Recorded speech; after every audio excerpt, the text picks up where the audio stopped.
Maybe listen to me speak, yeah. No matter what, just let it go.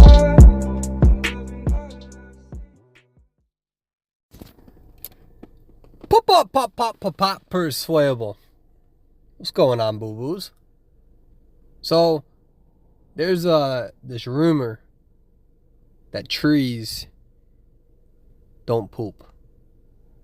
And as somebody who is not only an educator and responsible for public information, that's false. And I have proof.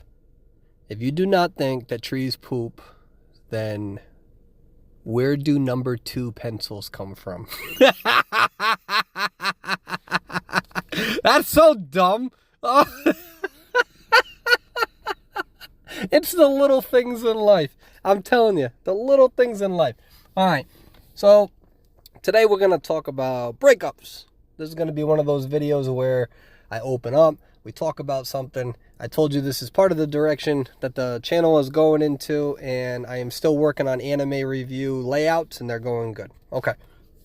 So let's talk about breakups, especially since I just went through one. And I'd like to give you a timeline a little bit of a journey of myself. When I was about 18 or 19, I was with somebody that I loved tremendously. Probably one of the closest people that I ever thought that I would marry in my entire life. And, we were young. I was a very, very insecure kid at 18 years old. I was very skinny. It was tiny. I felt like I had to compete with other people. That whole like alpha bro fucking mentality. It's so stupid. And so, and she had her thing too. And the relationship, it ended. And it ended. I wanted the relationship to end. I'm sure she did as well. We were together for like 2 years. And, we had a good relationship, but we were both just very, very much so immature. After the breakup, it was very, very tough for me. Very tough. So what did I do? I just, partied, drank alcohol, and hooked up a lot in college. And that was just the lifestyle that I had, and I enjoyed it. It was distracting, but I often would go to bed sad. And I would go to bed sad because that breakup really affected me. And it affected me because even though we were both young and immature and selfish and whatnot, I knew deep down that wasn't the person that I wanted to be. And so the relationship, after it ended, I looked at myself and I'm like, I don't want to be this sort of guy. Like, I thought that I really loved her. I didn't communicate. I was so scared of being vulnerable that I had to act like I was, the shit. And so, same with her. So it was a mutual thing. And after the breakup, I just told myself, I want to do a better job at this. Be a better person. And the other thing that I learned is that, although I had a great college experience that was filled with a lot of fun and once-in-a-lifetime sort of things, I don't want to say I regret it, but I realized that I was just probably acting that way because society told me that I needed to, You're a guy, and if you're attractive, you can get laid a lot. And a lot of it was just really filled with insecurity. And at some point, hooking up and that sort of culture loses its value. You're no longer doing it to just have fun and enjoy life. At least at that age, you're doing it because you're scared of being alone, at least for me. And you need validation. And therefore, being able to hook up is that validation. I am attractive. I am desirable. There's nothing wrong with me.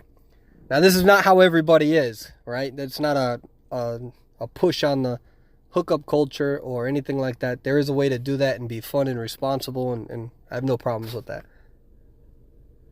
But I told myself I don't ever want to do this again. And so I ended up in several different relationships with fantastic women, great women. I'm not one of those guys that's like, oh, I'm single at 32 because every woman I invest in is this or that. That's not true at all. I've had some great companions, some fucking fantastic companions that I just wasn't ready for. I wasn't mature enough. I wasn't healed enough. I didn't really know how to be responsible. And so, anyways, with that being said, throughout the college experience, it was fun because all of the relationships were There was a usual understanding of what we were going into. Let's just have fun. Are we dedicated? Are we not? That communication is very important because you don't want to mislead somebody. I had a lot of friends who are no longer friends who would completely lie to women. They go into these relationships pretending like, oh yeah, like I might be up for this. They know they're not up for it. They just want to get laid, and then mysteriously 2 weeks later, oh, I lost interest. I don't want to do that game. That is such a popular guy trick, and I hate it because it's like you're not even being honest. You're being manipulative to everyone around you, and you're just trying to get laid, and your way of doing so is unethical because you're not being honest. But got to be careful because there are certain people who may be into it, and unfortunately, feelings and emotions can fizzle out naturally. So we're going to make sure we don't dichotomize the strategy as everything being manipulative. Some people just say, hey, let's try it, and then, things can naturally occur. But I told myself, I just don't want to be that type of guy. So when I hit 23, I was like, all right, I'm done. I was 23. I'm like, I'm done. I'm only looking for something that's meaningful now. And I want to have the ability to be vulnerable.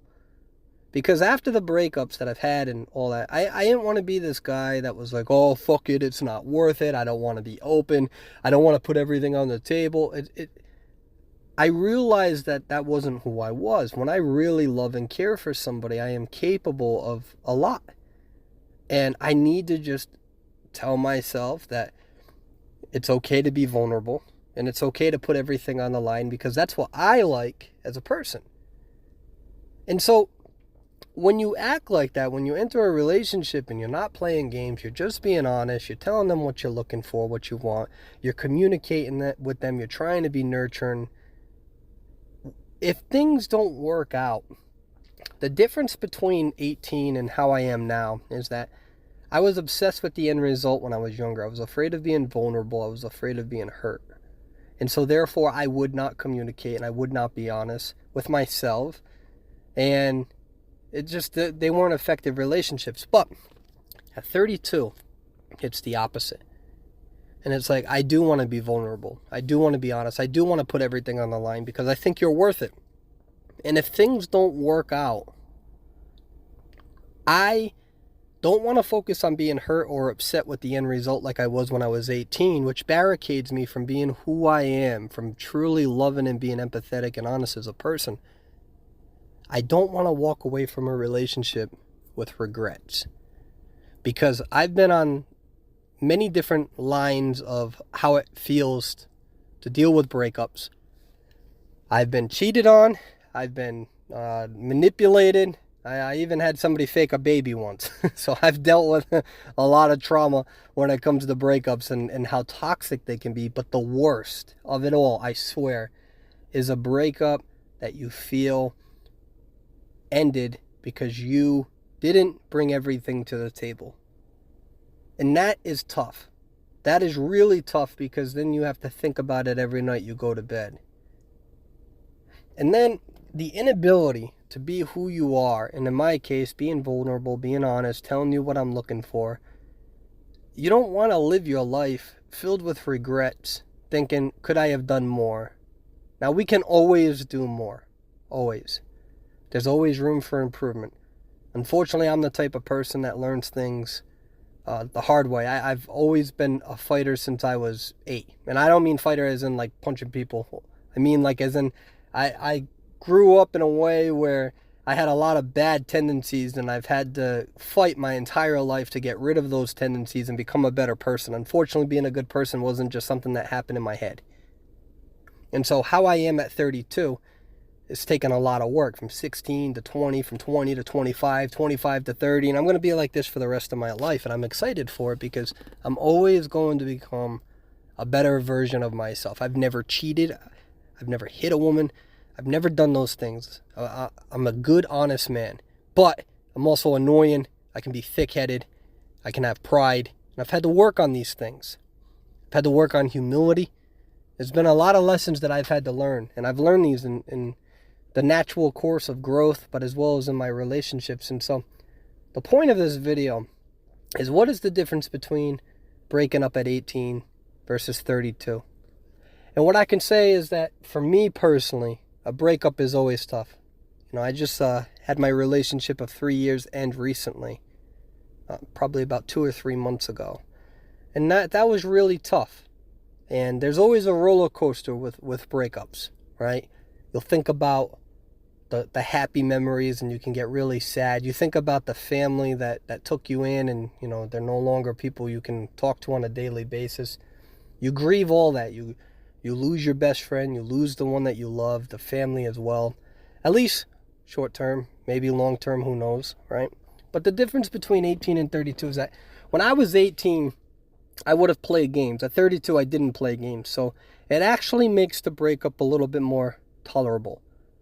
You can walk away knowing, all right, I did as much as I could. And I know that she did as well, right? So it was a healthy mutual breakup.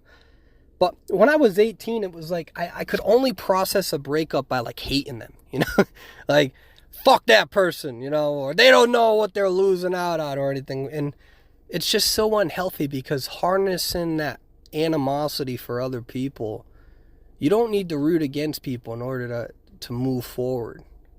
The other difference is that when I was 18, I predetermined my fate.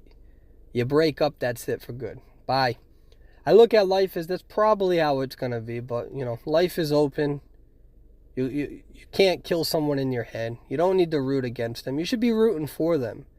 When you truly love somebody, regardless of a breakup or not, there is no fucking way you should be rooting against them. The idea that person wouldn't be happy for the rest of their life would make me incredibly sad. And that's how you know that you're maturing and growing as a person in these sorts of relationships. Now, of course, each breakup is different. My recent breakup was healthy, respectable. No one did anything mean to each other, not like that. And I know that these rules of breakups don't apply to people who cheat on you and hurt you.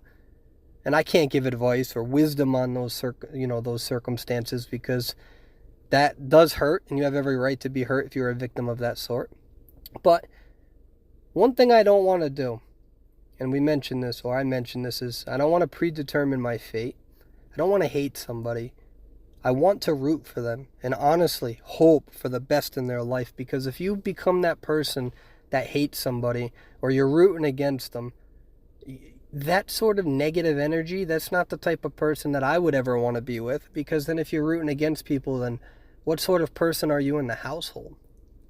But if there's anything that I can tell you, I'm not telling you all to be vulnerable and to put everything on the line for somebody. I'm not actually saying that. I'm sharing my side of thoughts where if I truly am into someone, if I love them, I am willing to sacrifice everything. And I've been able to demonstrate that to myself.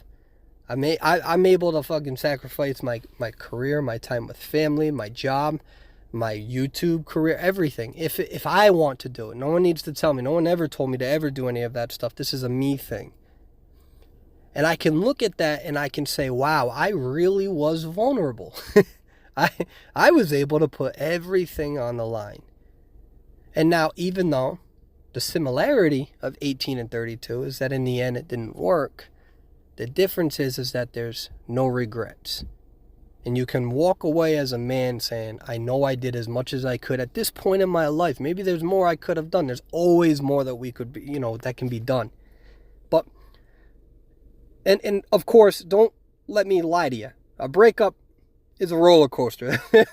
There's moments where you're perfectly fine. There's moments where you're sad. There's moments where you're angry and mad. And what I can tell you, though, is that if I was 18, I'd focus more on the other person. Why didn't they do this? Why didn't they do that? They should have done this. And at this age, it's more so of I have these certain expectations and needs, and you have these expectations and needs, and are we meeting them? And if the answer is no, or we're on just different stages of our life, that's such a more realistic thing. Like when you're 18, everyone's like in the same fucking stage of life, kind of, in terms of like, all right, graduate in high school, either work or get a job or go to college or whatever. But like once you start hitting like, after 21, 23, 24, it's all chaos. Like some of us are already established in our careers. Some of us are trying to establish our careers. You're in different phases of life. And so sometimes relationships end because you're just not on the same page in terms of where you are at your life. And nobody is evil because of that. Whether you're looking to settle down, whether you're looking to get your job, and there's always sacrifices that need to be made in terms of a relationship. But sometimes a relationship shouldn't be the only thing you're focusing on, especially women with their careers.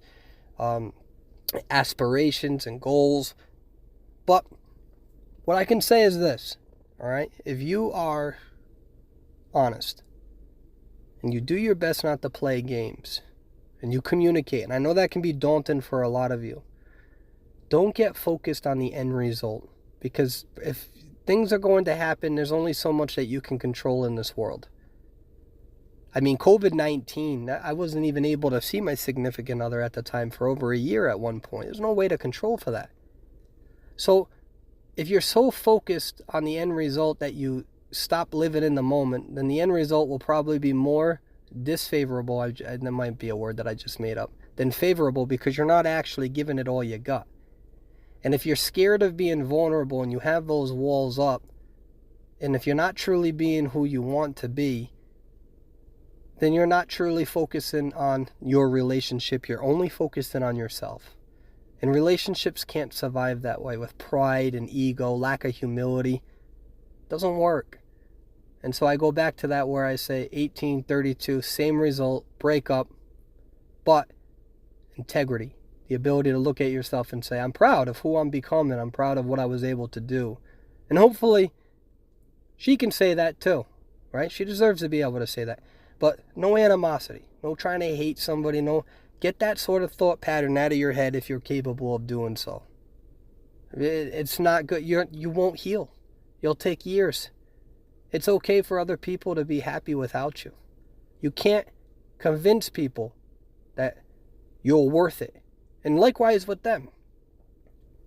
And so I think that's what my casual conversation on this video is about. The difference between when I was 18 and 32.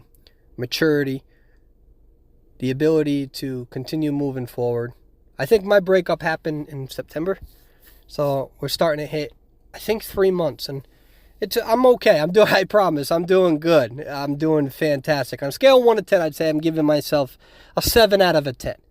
I'm doing good, but I've realized, that there's natural emotions that are going to come with that. A lot of sadness, a lot of thinking of going through old pictures, and it's like, do you delete them? Do you not? Those feelings are okay. It's okay to miss somebody. It's okay to love them forever and to cherish their memory and to root for them.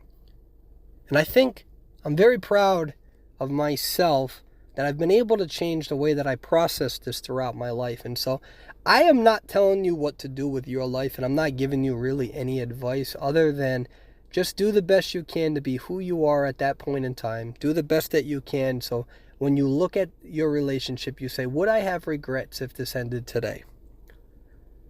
Because doing that is good. Well, I think one of the things, there's still things I need to work on as a person, as a lover, but there's been a lot of growth, and there's only going to be growth going forward.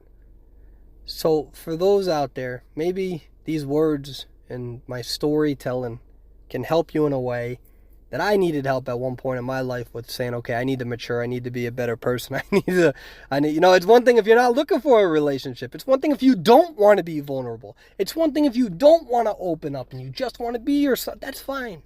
I'm not telling you don't be that way. I'm telling you, this is how I am. And it took me a long time to get to this point. And I still look at it and it's like, all right, I'm not going to focus on that person. I need to focus on me, right? I can walk away knowing, all right, I did everything that I possibly could, but there's things that I can always improve on. And it's similar in a weird fucking way to my Identity 5 matches. When I'm looking at the replay, I'm looking at myself. I'm looking at my own style and saying, okay, how can I do a better job in the next match? How can I do better where I'm truly happy regardless of relationships? If you just focus on the other person, there might be a reason to do that. It's okay to do that and to process certain things and to process how you're coping with it. But if you get fixated on it, you're no longer looking at your inward self. Watch my last podcast for the inward self. Anyways, thank you for watching, boo-boos. Maybe this helped you, maybe it didn't, but at least we got to spend some time together. I hope that you are all having a beautiful... As always, thank you for supporting me. Make sure you write some comments down there. I always heart the comments that I read, and so don't think that I just auto-click that shit or whatever. I don't do that. So if I'm hearting it, it means, hey, I read it. Then catch me on Instagram too. Bye.